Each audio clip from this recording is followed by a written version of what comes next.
பிடித்த ரசித்த கதையை நீங்களும் படித்து கேட்டு மகிழுங்கள். கதை பிடித்திருந்தால் அனைவருக்கும் பகிருங்கள். என் பெயர் நிரஞ்சனா. என் வாழ்க்கை திசை மாறி போன போது ஒரு வார்த்தையில் என் வாழ்க்கை என் வசமானது. நான் படித்து முடித்து பெங்களூரில் உள்ள ஐடி நிறுவனங்களில் பணிபுரிய வேண்டும் என்பதுதான் என் ஆசை, கனவு எல்லாமே. நான் 12வது படித்து முடித்துவிட்டு என் ஆசைப்படி இன்ஜினியரிங் சேர வேண்டும் என்று விரும்பினேன். என் ஆசைப்படியே என் அம்மா அப்பா எனக்கு விருப்பமான படிப்பை படிக்க வைத்தனர். படிப்பில் மட்டும் முழு கவனத்தையும் செலுத்தி மிக சிறப்பாக படிப்பை முடித்தேன்.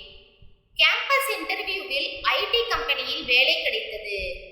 என் ஆசைப்படி அவர்களிடம் பெங்களூரில் போஸ்டிங் வேண்டும் என கேட்டேன். அவர்களும் அவர்களது அலுவலகம் அங்கிருந்ததால் சரி என சொல்லி அப்பாயின்மெண்ட் கடிதம் கொடுத்திருந்தனர். படிப்பை முடித்துவிட்டு வேலையில் சேர்வதற்காக பெங்களூரு கிளம்ப ஒரு வழியாக அம்மாவை சமாளித்து விட்டேன். அப்பா முடியவே முடியாது என மறுத்துவிட்டார். அப்பாவை சம்மதிக்க வைக்க சாப்பிடாமல் இருந்தேன். அவர் ஒரு கண்டிஷனுடன் வேலைக்காக நான் பெங்களூர் செல்வதற்கு சம்மதித்தார். நீ வேலையில் சேர்ந்த 6 மாதம் கழித்து உனக்கு திருமணத்திற்கு மாப்பிள்ளை பார்ப்பேன். நான் சொல்லும் மாப்பிள்ளையைத்தான் நீ திருமணம் செய்து கொள்ள வேண்டும் என்று சொல்லிவிட்டார். சரி சரி என தலையாட்டி விட்டு வேலையில் சேர்ந்தேன். எனக்கு பிடித்த வேலை. 3 மாதம் வாழ்க்கையே சந்தோஷமாக மாறி போனது. என்னுடைய சம்பளத்தை என் அப்பா எதிர்பார்க்கவில்லை என்பதால் எனக்கு பிடித்த பொருட்கள், தேவையான பொருட்கள் என அனைத்தையும் வாங்கினேன். ஆபீஸில் என்னுடன் வேலை பார்க்கும் கார்த்திக் வந்து என்னை விரும்புவதாக சொல்ல அவனிடம் என்ன சொல்வதென தெரியாமல் தயங்கினேன். 1 வார காலம் நன்றாக யோசித்தேன். எனக்கும் அவனை பிடித்திருந்தது. இருந்தாலும் என் அப்பாவிற்கு கொடுத்த வாக்கிற்காக அந்த பையன் கார்த்தியிடம் எனக்கு விருப்பம் இல்லை என தெரிவித்து விட்டேன். அடுத்த வாரத்திலேயே என் அப்பா என்னிடம் போனில் பேசும்போது எனக்கு மாப்பிள்ளை பார்த்துள்ளதாகவும் பையனின் போட்டோவை அனுப்பியுள்ளேன் என்றும் சொன்னார். ஆர்வத்தில் வேகமாக என் அப்பா அனுப்பிய போட்டோவை பார்த்தேன். எனக்கு பிடித்திருப்பதாகவே தோன்றியது. அடுத்த நாள் மீண்டும் அப்பா போன் செய்த போது திருமணத்திற்கு ஓகே என்று சொல்லிவிட்டேன். திருமண ஏற்பாடுகள் வேக வேகமாக நடந்து கொண்டிருந்தன. திருமணத்திற்கு 3 நாட்கள் இருக்கும்போது அலுவலகத்தில் விடுப்பு எடுத்துக்கொண்டு வீட்டிற்கு சென்றேன். அனைவரது முன்னிலையிலும் திருமணம் சிறப்பாக நடந்து முடிந்தது. என்னுடைய வாழ்க்கையை பிரச்சனையாக மாறப்போகிறது என்று எனக்கு அப்போது தெரியவில்லை. திருமணமாகி 6 மாதத்தில் என் கணவர் விவாகரத்து பத்திரத்துடன் வந்தார். நாம் பிரிந்து விடுவதுதான் நல்லது என நான் முடிவெடுத்திருக்கிறேன். நீ நன்றாக யோசித்து முடிவெடு என்றார். விவாகரத்து பத்திரத்தில் கையெழுத்து போடுவாய் என நம்புகிறேன் என்றும் சொல்லிவிட்டு அவர் வெளியே சென்றார். வீட்டில் உட்கார்ந்து யோசித்துக் கொண்டிருந்த எனக்கு திருமணமானதில் இருந்து நடந்தவை அனைத்தும் மனதில் ஓடத் துவங்கின. என் கணவரின் பெயர் சக்தி. என் கணவரின் சம்பளம் என்னை விட குறைவாகவே இருந்தது. இது எங்களுக்குள் பெரிய பிரச்சனையாகி விடுமோ என நான் திருமணத்திற்கு முன்பே யோசித்தேன். ஆனால் திருமணத்திற்கு முன்பு நாங்கள் இருவரும் வேலைக்கு சென்று கொண்டிருந்ததால் அதிக நேரம் பேசிக்கொள்ள முடியவில்லை. திருமணமான அன்று இரவு எங்களுக்குள் தாம்பத்தியம் சிறப்பாகவே ஆரம்பமானது. முதலிரவில் என் சம்பளம் பற்றி என் கணவரிடம் பேச அவரோ அதை ஒரு விஷயமாகவே நினைக்கவில்லை என சொல்லிவிட்டார். அவர் அவ்வாறு சொன்னதற்கும் ஒரு காரணம் உண்டு. அவர் வேலைக்கு போய்தான் அவர்கள் வாழ்க்கை நடத்த வேண்டும் என்ற எந்த கட்டாயமும் இல்லை. அந்த அளவுக்கு அவரது அப்பா சொத்து சேர்த்து வைத்திருந்தார். அதனால் என் கணவர் அவருக்கு பிடித்த வேலையை விரும்பி பார்த்து கொண்டிருந்தார். அதனாலேயே நான் அதிகம் சம்பளம் வாங்குவதை அவர் பெரிதாக எடுத்துக்கொள்ளவில்லை. 4 நாட்கள் கழித்து என் கணவர் அவர் வேலை பார்க்கும் ஆர்கிடெக்ட் கன்சல்டன்சி நிறுவனத்திற்கு வேலைக்கு கிளம்பினார். அவர் வேலை பார்க்கும் நிறுவனமும் வீட்டிலிருந்து 5 கிலோமீட்டர் தொலைவில் தான் இருந்தது. நல்ல வேளை என் சம்பளம் பெரிய பிரச்சனையாகி விடுமோ என பயந்து கொண்டிருந்த எனக்கு நிம்மதி வந்தது. ஆனால் நான் எதிர்பார்க்காத ஒன்று என் வாழ்க்கையில் புயலாக வீசத் தொடங்கியது. திருமணமாகி 2 வாரம் கழித்து என் லீவு முடிந்து நான் பெங்களூரு கிளம்ப தயாரானேன். என் கணவரும் சனிக்கிழமை உனக்காக காத்திருப்பேன் என சொல்லி என்னை வழியனுப்பி வைத்தார். என் மாமனார் மாமியாருக்கு நான் வேலைக்கு செல்வதில் எந்த பிரச்சனையும் இல்லை என்பதால் சந்தோஷமாக வேலைக்கு கிளம்பி சென்றேன். ஒரு வாரம் அலுவலகத்தில் வேலை பார்த்துவிட்டு வெள்ளிக்கிழமை வேலை முடித்த பிறகு இரவு 8 மணிக்கெல்லாம் ஏற்கனவே புக் செய்யப்பட்ட பஸ்ஸில் ஏறி என் கணவரை காண ஊருக்கு வந்தேன். நான் வருவதற்கு சனிக்கிழமை காலை 8 மணி ஆகிவிட்டது. என்னை பேருந்து நிறுத்தத்திற்கு வந்து அழைத்து போனார். வீட்டிற்குள் சென்றவுடன் என்னை கட்டி அணைத்துக் கொண்டார்.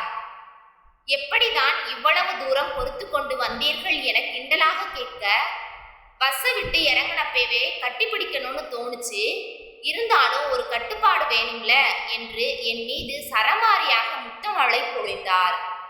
பிறகு என்னை பார்த்து, நீ வேணா வேலையை விட்டுடு நிரஞ்சனா என்றார். என்ன சொல்வதென்று தெரியாமல் அவரை கட்டி அணைத்து பிறகு பேசிக்கொள்ளலாம் என்று அந்த பேச்சை அப்போதைக்கு மாற்றினேன். வந்த அலுப்பில் அன்று வீட்டிலேயே பொழுது சரியாகிவிட்டது. அடுத்த நாள் எழுந்திருக்கவே லேட்டாகிவிட்டதால் வேக வேகமாக கிளம்பி ஊர் சுற்ற கிளம்பினோம். வெளியிலேயே சாப்பிட்டு விட்டு மாலை படத்திற்கு சென்றுவிட்டு இரவுதான் வீட்டுக்கு வந்தோம். நாங்கள் திருமணத்திற்கு முன்பு பேசும்போது காஃபி என்றால் எனக்கு மிகவும் பிடிக்கும் என்று சொல்லியதால் அன்று மட்டும் 3 முறை காஃபி ஷாப்பிற்கு அழைத்து சென்றார். மிகவும் சந்தோஷமாக அவர் கையை பிடித்துக்கொண்டே சுற்றி கொண்டிருந்தேன். வீட்டிற்கு வந்தவுடனேயே இரவு 10 மணிக்கெல்லாம் நான் ஊருக்கு கிளம்பி சென்று விட்டேன். இப்படியே 1 மாதம் ஓடியது. அதன் பிறகு ஊருக்கு வந்திருந்த போது எனக்கும் என் கணவருக்கும் முதலாக வேலைக்கு போவது தொடர்பாக சண்டை வந்தது. உங்க அப்பா கல்யாணத்துக்கு பிறகு நீ தொடர்ந்து வேலைக்கு போவேன்னு எதுவும் சொல்லல, நீயும் கல்யாணத்துக்கு முன்னாடி நாம பேசும்போது வேலைக்கு போறத பத்தி என்கிட்ட பேசல, இப்ப என்னடானா நீ பாட்டுக்கு கிளம்பி போய்கிட்டே இருக்க, என்கிட்ட போயிட்டு வரேன்னு மட்டும்தான் சொல்ற. இப்படியே போனா என் வாழ்க்கை என்ன ஆகும்னு எனக்கு பயமா இருக்கு. நான் இங்கேயும் நீ அங்கேயும் இருந்துட்டு என்ன வாழ்க்கை இது? ஏதாவது பதில் இருக்கா உன்கிட்ட? பேசாம நின்னா என்ன அர்த்தம் என்றார். நீங்க பேசி முடிக்கட்டும்னு அர்த்தம். நீங்க வேலைக்கு போகும்போது போயிட்டு வரேன்னு தானே சொல்லிட்டு போறீங்க, போகவான்னு கேக்குறீங்களா? உங்க வேலையை பத்தி ஏதாவது என்கிட்ட சொன்னீங்களா? இப்ப கூட நீங்க என்ன வேலை பாக்குறீங்கன்னு எனக்கு தெரியாது. எங்க அப்பா நான் சொல்ற பையனை தான் கல்யாணம் பண்ணணும்னு சொன்னாரு. உங்க போட்டோவை அனுப்பி கல்யாணம் பண்ணிக்க சொன்னாரு. எனக்கு உங்களை உடனே பிடிச்சது. உங்ககிட்ட எல்லாத்தையும் விவரமா பேச முடியல. நம்பிக்கை தான வாழ்க்கை. உங்களுக்கும் எனக்கும் வயது வித்தியாசம் 2 வருடம்தான். கண்டிப்பா என்னை புரிஞ்சுப்பீங்கன்னு நினைச்சேன். ஆனா என்னை புரிஞ்சுக்காம வேலைக்கு போக வேண்டாம்னு சொல்றீங்க. நீங்க என்ன முடிவெடுத்தாலும் எனக்கு சம்மதம் என சொல்லி முடிக்க எங்களது அறையின் கதவு தட்டப்பட்டது. என் கணவர் கதவை திறப்பதற்குள் கலங்கிய என் கண்களை வேகமாக துடைத்துக் கொண்டேன். என் மாமனார் உங்களிடம் பேச வேண்டும், இருவரும் வெளியே வாருங்கள் என சொல்லிவிட்டு வெளியே சென்றார். நானும் என் கணவரும் ஒருவரை ஒருவர் பார்த்து கொண்டு வெளியே சென்று அமர்ந்தோம். என் மாமனார் பேச ஆரம்பித்தார். ஏற்கனவே நாங்கள் பேசி வைத்ததுதான். என் மகனுக்காகவும் மருமகளுக்காகவும் நாங்கள் கட்டி வந்த புது வீட்டில் எல்லா வேலைகளும் முடிந்துவிட்டது. வேலைகள் முடிய கொஞ்சம் தாமதமாகிவிட்டது. மருமகளே, இந்தா வீட்டின் சாவி. நீ கொண்டு வந்த பொருட்கள் போக வீட்டிற்கு தேவையான பொருட்களை வாங்கிக் கொள்ளுங்கள் என்று 5 லட்சம் ரூபாயை கொடுத்தார். நான் என் கணவரை பார்க்க அவர் எதுவும் சொல்லவில்லை. சாவியை வாங்கிக் கொண்டேன். அடுத்த நாளே நாங்கள் புது வீட்டிற்கு குடிபெயர்ந்தோம். வீடு பார்க்க ரொம்ப அழகாக இருந்தது. வீட்டிற்கு தேவையான பொருட்களை வாங்கலாம் என நாங்கள் இருவரும் சேர்ந்து கடைக்கு சென்றோம். எங்களுக்குள் இருந்த சண்டை கொஞ்சம் மறந்தும் போனது. இப்படியே 4 மாதங்கள் ஓடியது. அவ்வப்போது சின்ன சின்ன சண்டைகள் வந்தாலும் அது பெரிதாகவில்லை. அலுவலகத்தில் இருந்த நான் 4 நாட்கள் தொடர் விடுமுறைகள் என்பதால் மகிழ்ச்சியாக ஊருக்கு கிளம்பினேன். வழக்கமாக என்னை கூப்பிட வரும் என் கணவர் வரவில்லை. போன் செய்தும் எடுக்கவில்லை.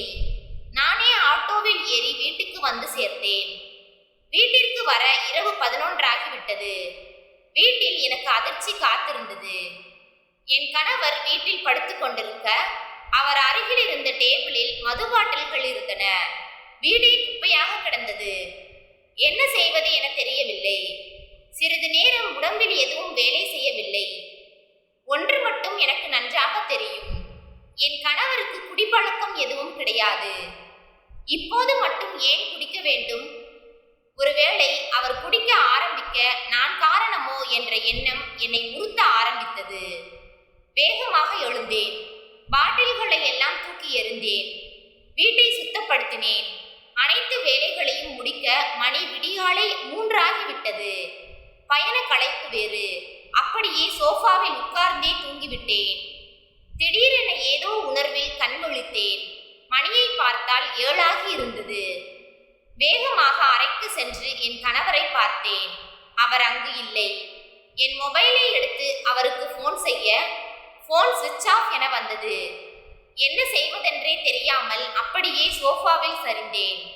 காலிங் பெல் ஒலித்தது. ஒருவித பதட்டத்துடன் கதவை திறந்தேன். என்னுடைய மாமனாரும் மாமியாரும் வந்திருந்தனர். வீட்டை பார்த்தவுடன் இருவருக்கும் ரொம்ப சந்தோஷமானது. அவன் இருக்கும்போது வந்தோம், வீடு மாதிரியா இருந்துச்சு, நீ நைட்டு தான் வந்திருப்ப, அதுக்குள்ள வீட்டை தலைகீழா மாத்தி வச்சிருக்க என்ற மாமியார், எங்க அவனை காலையிலேயே காணோம், நீங்க எங்கேயும் வெளியே போறதுக்குள்ள பார்த்து பேசணும்னு தான் வந்தோம் என்றார். என்ன சொல்லலாம் என நான் யோசித்துக் கொண்டிருக்க வீட்டிற்குள் வந்தார் என் கணவர். எங்கடா போன காலையிலேயே என கத்தினார் என் மாமியார். காஃபி வாங்க போயிருந்தேன் என்றவர் கிச்சனுக்கு சென்று கப்பில் ஊற்றி கொண்டு வந்து கொடுத்தார். எனக்கும் கொடுத்துவிட்டு என் அருகில் வந்து உட்கார்ந்து கொண்டார். என்னடா உனக்கு காஃபி பிடிக்காதுல்ல, இப்ப காஃபி குடிக்கிற என்றார் என் மாமியார். இல்லம்மா, ஆபீஸ்ல குடிச்சு பழகிட்டேன், எப்பயாவது குடிப்பேன் என்றார். பொண்டாட்டி வந்துட்டா எல்லாமே மாறிடும், அவளுக்கு காஃபி தான் பிடிக்கும், அதனால எனக்கும் காஃபி தான் பிடிக்கும்னு சொல்லுடா என்றார் என் மாமியார். நான் குனிந்த தலை நிமிரவில்லை. பின் என் மாமனார் பேச ஆரம்பித்தார். எங்களோட நெருங்கிய உறவினர் வீட்டில் கல்யாணம் வைத்திருப்பதால் நாம் அனைவரும் செல்ல வேண்டும். வர வெள்ளிக்கிழமை அம்மா மருமகளே ஆபீஸிற்கு லீவு போட்டு வந்துருமா என்றார் என் மாமனார். சரி என தலையாட்டினேன். பக்கத்துல அப்படியே சின்ன வேலையா போறோம் என்று சொல்லிவிட்டு உடனே கிளம்பினார்கள். சாப்பிட்டு போகலாமே என நான் தடுக்க, நீ ரெஸ்ட் எடுமா என்று சொல்லிவிட்டு கிளம்பினார்கள். அவர்கள் போன பிறகு என் கணவரிடம் அவர் குடிப்பதை பற்றி கேட்க தோணவில்லை. பிறகு பார்த்து கொள்ளலாம் என முடிவு செய்து வெளியே போகலாம் என அழைக்க அவரும் சரி என கிளம்பினார். அன்று பொழுது அப்படியே கழிந்தது. அடுத்த நாள் இரவு வேலைக்காக நான் கிளம்பி பெங்களூரு செல்ல வேண்டும் என நினைக்கும் போதே எனக்கு மனது படபடவென அடித்துக் கொண்டது. 4 நாட்களில் மீண்டும் திரும்பி வர வேண்டும். இவர் அலுவலகம் செல்கிறாரா இல்லையா, என்ன செய்கிறார் என எதுவும் தெரியாமல் குடிக்க ஆரம்பித்துள்ள இவரை இப்படியே விட்டுவிட்டு செல்ல முடியாமல் தவித்தேன். அலுவலகத்தில் நான் நன்றாக வேலை பார்ப்பதால் போன் செய்து என் நிலையை விளக்கி சொல்ல உடனே லீவு எடுத்துக்கொள்ள அனுமதித்தனர். என் கணவரை அருகிலிருந்து கவனித்துக் கொண்டேன். வெள்ளிக்கிழமை என் கணவருடன் திருமணத்திற்கு சென்று வந்தேன். மிகவும் சந்தோஷமான நாட்களாக இருந்தன. திருமணம் முடிந்தவுடன் மறுபடியும் வேலைக்காக கிளம்ப வேண்டும். அதற்குள் என் கணவரிடம் பேசி ஒரு முடிவுக்கு வந்துவிட வேண்டும் என நினைத்து கொண்டேன். வெளியே சென்றிருந்த என் கணவர் வந்தவுடன் குடித்தது பற்றி கேட்டேன். தனிமை, என்ன செய்வதென்று தெரியாமல் செய்கிறேன், என் நிலைமையில் நீ இருந்தால் என்ன செய்வாய் என்றார் என் கணவர். ஏற்கனவே யோசித்து வைத்திருந்த பதிலை சட்டென வீசினேன். நான் என் வேலையை பெங்களூருக்கு மாற்றிக்கொண்டு என் மனைவியுடன் சென்று தங்கிவிடுவேன் என்றேன். அவர் நன்றாக யோசித்துவிட்டு, நான் அப்படி செய்ய மாட்டேன், நீ வேலையை விட்டுவிடு, அதுவே என் முடிவு என்று சொல்லிவிட்டு சென்று விட்டார். நானும் ஊருக்கு கிளம்பி சென்று விட்டேன். எனக்காக விட்டுக் கொடுக்க அவர் தயாராக இல்லை. என் வேலையை விட்டுக் கொடுக்க நான் தயாராக இல்லை. 2 மாதங்கள் ஓடியது. எங்களால் எந்த முடிவிற்கும் வர முடியவில்லை. இன்று வீட்டிற்கு வந்திருந்த போது என் கணவர் விவாகரத்து பத்திரத்துடன் வந்தார். நாம் பிரிந்து விடுவதுதான் நல்லது என நான் முடிவெடுத்திருக்கிறேன், நீ நன்றாக யோசித்து முடிவெடு என்றார். விவாகரத்து பத்திரத்தில் கையெழுத்து போடுவாய் என நம்புகிறேன் என்றும் சொல்லிவிட்டு அவர் வெளியே சென்றார். வேலையை விட்டுவிடுவது தொடர்பான முடிவை மாற்ற மனமில்லாமல் என் பொருட்களை எல்லாம் எடுத்துக்கொண்டு எங்களது அறையை விட்டு அருகில் இருந்த அறைக்கு சென்று வைத்துவிட்டு உட்கார்ந்திருந்தேன். நல்ல யோசனைக்கு பிறகு அவர் என்னிடம் கொடுத்த பத்திரத்தில் கையெழுத்து போட்டு வைத்திருந்தேன். அவர் வந்தவுடன் பத்திரத்தை அவர் கையில் கொடுத்துவிட்டு, நாளை இரவு நான் ஊருக்கு செல்கிறேன், அதன் பிறகு இங்கு வரமாட்டேன் என சொல்லிவிட்டு அறைக்கு சென்று விட்டேன். அடுத்த நாள் காலையிலேயே அவர் கிளம்பி சென்று விட்டார். என் மாமியாரை மருத்துவமனைக்கு அழைத்து செல்வதாக சொல்லிவிட்டு கிளம்பினார். மருத்துவமனையில் மருத்துவரை பார்த்துவிட்டு வெளியே வந்த என் மாமியார் காரில் வரும்போது என் கணவரிடம், தம்பி, இந்த டாக்டர் பொண்ணு அவ்வளோ நல்ல பொண்ணு, அவளோட கணவரும் டாக்டர், ஆனா டைவர்ஸ் பண்ணிட்டாங்களாம், கேட்கவே மனசு வலிக்குது. இப்படித்தான் நம்ம வீட்டுக்கு பக்கத்து வீட்டுல இருந்த பொண்ணு 1 வருஷத்துல டைவர்ஸ் பண்ணிட்டு வந்துருச்சு என்று சொல்லிக்கொண்டே வந்தவர், ஆமா, யாரையோ பார்த்து விட்டு வருவதாக சொன்னியே, பார்த்துட்டியா என்றார் மகனிடம். பார்த்துட்டேம்மா, வக்கீலை பார்த்து டைவர்ஸ் அப்ளை பண்ண சொல்லிட்டு வர்றேன் என்றான். ஐயோ, நம்ம வீட்லேயும் ஒரு விவாகரத்தா என அதிர்ச்சியுடன் அனைத்தையும் கேட்டவர், அவ சொல்ற மாதிரி அவ இருக்க இடத்துக்கே நீ வேலையை மாத்திக்கிட்டு போயிடு. அந்த பொண்ணு தன்னோட வேலையை விடலைன்னா பரவாயில்ல, நீ இறங்கி போ, நீ குடும்பத்தோட நல்லபடியா வாழணும் என்றார். எங்களை பத்தி கவலைப்பட வேண்டாம், எப்போதும் போல் விடுமுறை நாட்களில் இருவரும் வந்து போங்கள். நாங்களும் உங்களை பார்க்க வேண்டும் என்றால் பெங்களூர் வந்து போகிறோம். சின்ன சின்ன விஷயங்களால் எல்லா குடும்பமும் சீரழிய கூடாது என்று கண் கலங்கினார்.